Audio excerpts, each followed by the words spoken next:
Bismillahirrahmanirrahim. Assalamualaikum warahmatullahi wabarakatuh. Waalaikumsalam warahmatullahi wabarakatuh.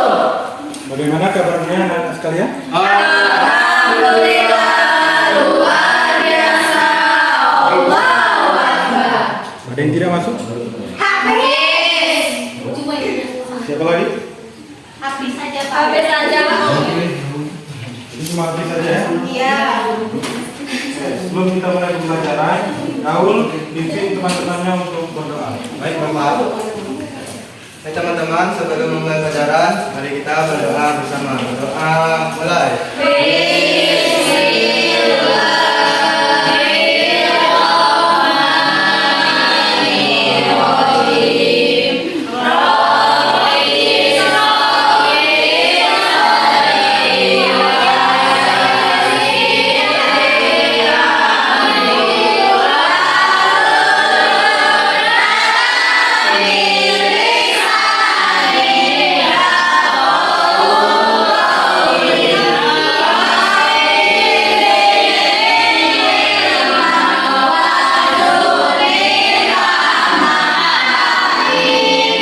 Adapun tujuan pembelajaran kita pada hari ini adalah setelah kalian memahami materi ini, diharapkan kalian bisa mengidentifikasi peristiwa-peristiwa penting pada masa Khulafaur Rasyidin.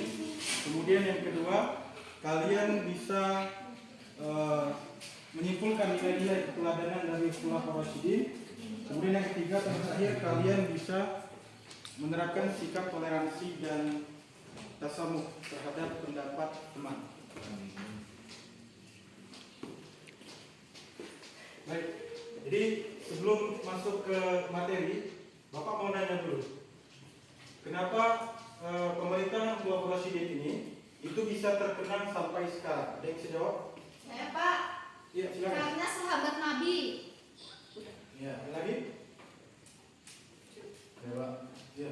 karena beliau adalah sosok orang yang membantu menyebarkan agama Islam sehingga yang dikenal hebat saat ini Pak. Ya, benar. Semua jawabannya tadi ada benarnya, ya. Jadi setelah wafatnya Rasulullah SAW, maka estafet kepemimpinan umat Islam kala itu berpindah kepada sahabat-sahabat terbaik beliau. Di Sakifah Bani Sa'idah, kala itu kaum Muhajirin dan Ansor sepakat untuk membaiat Abu Bakar As-Siddiq radhiyallahu anhu. Beliau menjadi khalifah dari tahun 11 Hijriah sampai kepada 13 Hijriah. Nah, ketika beliau ini menjadi khalifah, ada beberapa peristiwa penting yang terjadi pada masa beliau ini. Yang pertama, mengumpulkan Al-Quran. Jadi di zamannya Khalifah Abu Bakar ini terjadi banyak peperangan, di mana peperangan itu melibatkan banyak penghafal Quran. Nah, dikhawatirkan apabila ketika terus terjadi peperangan di mana pasukannya adalah para penghafal Quran, maka Khalifah Abu Bakar As-Siddiq takut kalau Quran itu akan menghilang. Maka atas usulan dari Umar bin Khattab, akhirnya dilakukanlah pengumpulan Al-Quran. Itu yang pertama. Yang kedua, terjadinya perang Riddah. Jadi setelahnya wafatnya Nabi, kemudian terjadinya naiknya Abu Bakar sebagai khalifah, maka banyak orang-orang Muslim yang murtad, di antaranya mengaku sebagai Nabi dan tidak mau membayar zakat. Akhirnya kemudian Abu Bakar As-Siddiq memerangi mereka yang disebut dengan perang Riddah. Adapun keteladanan dari Abu Bakar ini, dia ini adalah seorang yang luar biasa di masa krisisnya. Dia juga terkenal jujur dan sangat setia terhadap Rasulullah SAW.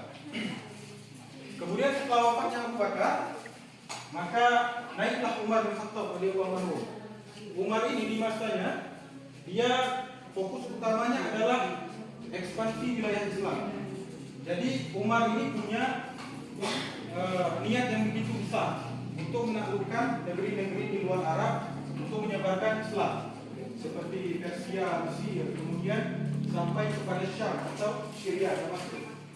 Kemudian yang kedua, membentuk administrasi negara. Salah satunya adalah penanggalan Hijriah. Jadi kalender Hijriah yang sekarang itu diciptakan oleh Umar bin Khattab. Kemudian pembentukan Departemen Negara.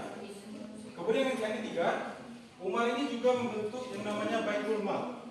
Baitul Mal ini itu lembaga keuangan yang mengelola pajak, zakat, dan lain-lain, termasuk ghanimah atau harta rampasan perang.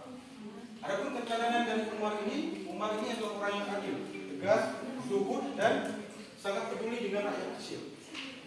Kemudian setelah wafatnya Umar, naiklah Utsman bin Affan radhiyallahu anhu. Utsman ini dia punya julukan namanya Dzun-Nurain, artinya pemilik dua cahaya Rasulullah. Karena Utsman ini menikahi dua putri Rasulullah, yaitu Ruqayyah binti Muhammad dan Ummu Kalsum binti Muhammad. Yang pertama yang dilakukan oleh Utsman terjadinya kodifikasi atau standarisasi Al-Quran, di mana di zamannya Utsman ini banyak pertentangan orang membaca Al-Quran. Artinya tidak seperti kita saat ini.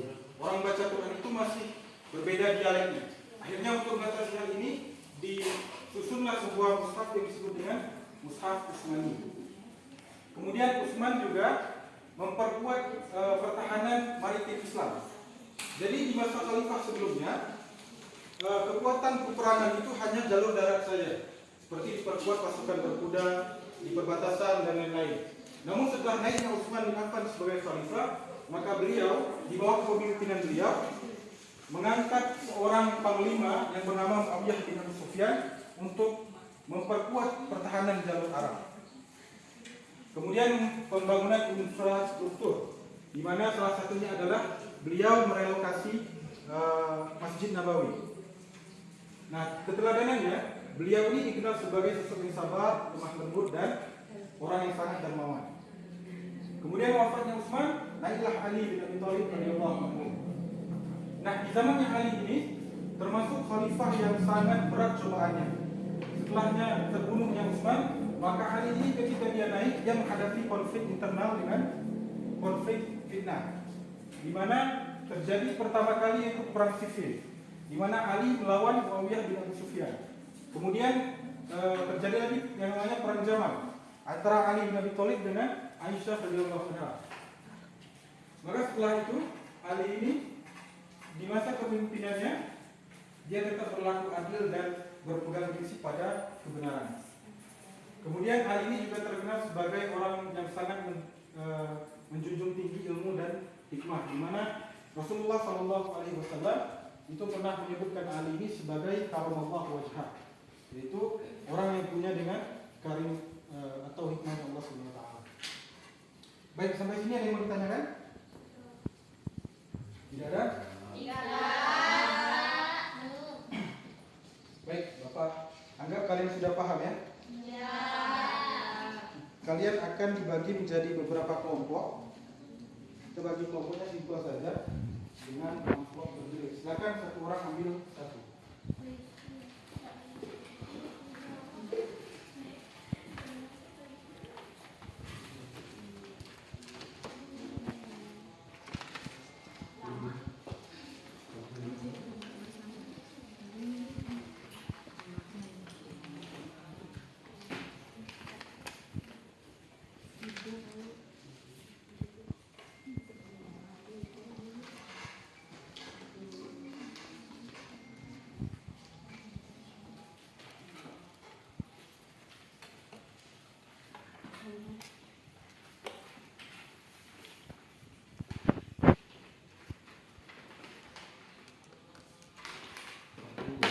Sudah?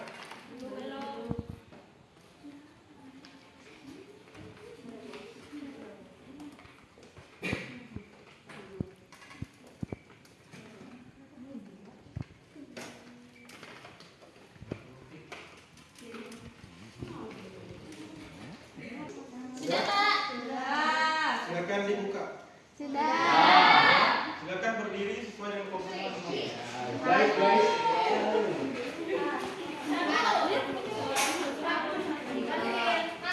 Jadi tugas kalian itu mengerjakan soal ini per kelompok. Jadi didiskusikan.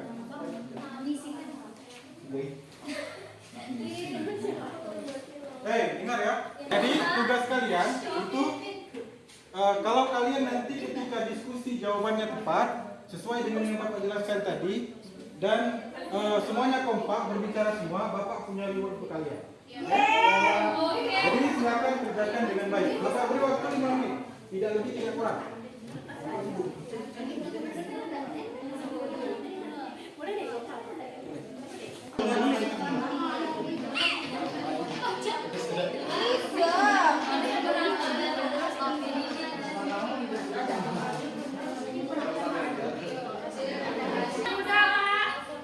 Sudah, kelompok lain?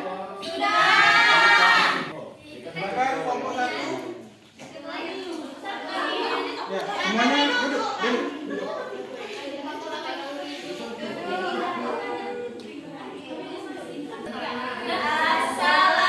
Assalamualaikum warahmatullahi wabarakatuh. Waalaikumsalam warahmatullahi wabarakatuh. Baiklah, kami akan menjawab pertanyaan yang diberikan oleh Bapak tadi. Pada pertanyaan pertama, sebutkan nama khalifah tersebut. Ali bin Abi Thalib. Sebutkan 2 peristiwa penting pada masanya, perang Siffin dan perang Jamal. Yang ketiga yaitu berikan satu contoh bagaimana kalian meneladaninya, yaitu bersikap adil walaupun pada kepemimpinannya terjadi fitnah. Yaitu Kami. Boleh kelompok itu. 1, 2, 3. Assalamualaikum warahmatullahi wabarakatuh. Baik, kami dari kelompok 2 akan mempresentasikan hasil diskusi kami. Baik, bentar ya. Ini salah satu khalifah Abu Bakar Siddiq. Baik, di sini soalnya siapakah nama khalifah tersebut? Abu Bakar As-Siddiq. Oke, next lagi. Sebutkan 2 peristiwa penting pada masanya. Pertama, pengumpulan Al-Quran. Kedua, perang Ridha. Oh, bagus. Lalu sekali lagi berikan satu contoh. Bagaimana kalian meneladaninya? Menunjukkannya tuh karena si Abu Bakar ini memiliki sifatnya, keteguhannya dan keberaniannya dalam melawan krisis. Kompak kan? Mari kita tutup dengan Wassalamualaikum warahmatullahi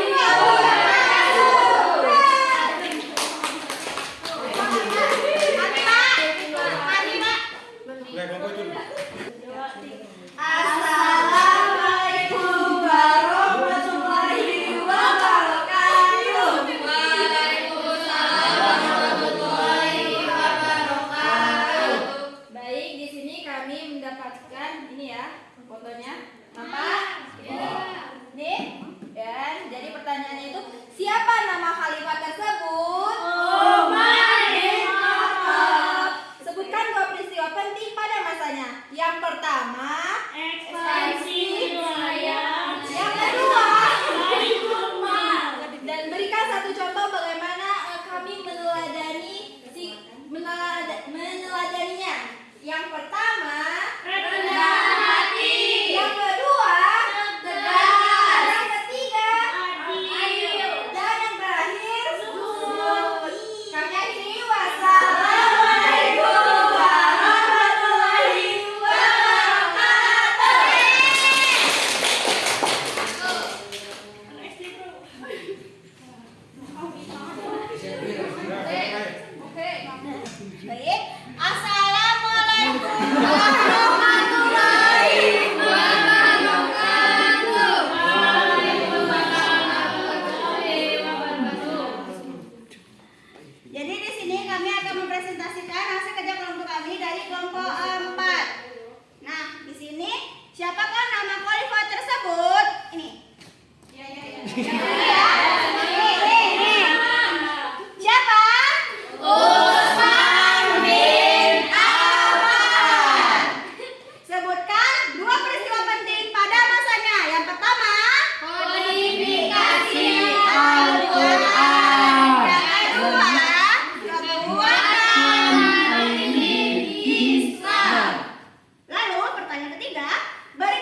sudah semua?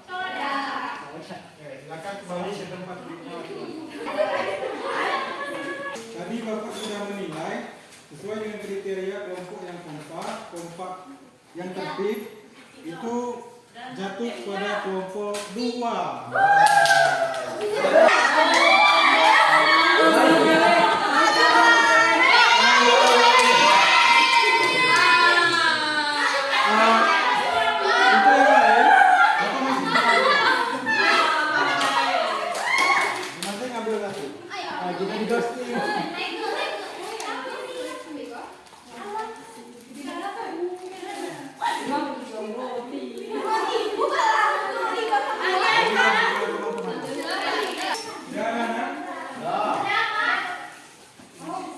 Jadi kesimpulannya pembelajaran kita pada hari ini adalah jadi para khalifah itu kita bisa mengambil beberapa keteladanan dari mereka. Seperti Abu Bakar itu orang yang jujur, Umar bin Khattab itu orang yang tegas, Utsman itu orang yang dermawan, dan Ali itu orang yang berilmu.